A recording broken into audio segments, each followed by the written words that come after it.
The truth about living on a tax-free island full of entrepreneurs. Let's start with number one of the things that bothered me most in my business, which I moved down here 3 years ago, is CPAs.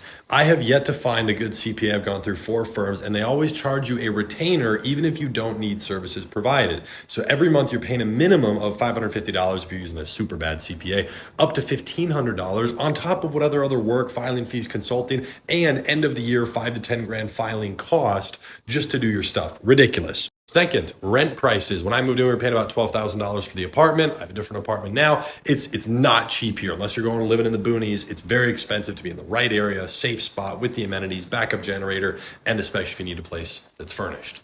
Third, dealing with the government. All I'm going to say on that is good fucking luck. And finally, safety.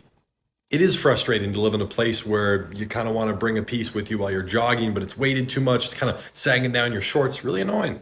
It is. Like este tipo tiene cojones. Look at this piece of work right here. You gotta laugh because these people live in another fucking dimension. So let me get this straight. You come to my island as a guest because you're not from there. You're a guest. Always remember that, colonizer. You are a guest. Then you talk shit about the government. The government that gives you a tax break. So you pay zero. So you can keep leeching off the benefits of my island. But you still find a way to complain about it, even though they gave you that right. Then you complain about expenses on CPAs.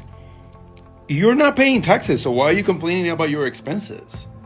And the least you can do is give back to the economy by paying local CPAs that are Puerto Rican for your grifting. This is fucking rich. You complain about the property value? But this is your doing. By you moving in there and creating gentrification and displacing Puerto Ricans, you are the one hiking up the prices. So you're getting back what you're putting in, bud. And on top of that, and this is the best fucking one, you're complaining about your safety. You're the one causing this because by you moving in there, you are creating more income inequality. You are bridging that gap even more between the rich and the poor. And that contributes directly to crime. Listen, dude. Don't go on the internet posting shit like this. You're doing enough damage just by moving in there and grifting and not paying any tax. And on top of that, you're going to talk shit about my island. Gotta love the caucasity. Que te cago en Dios.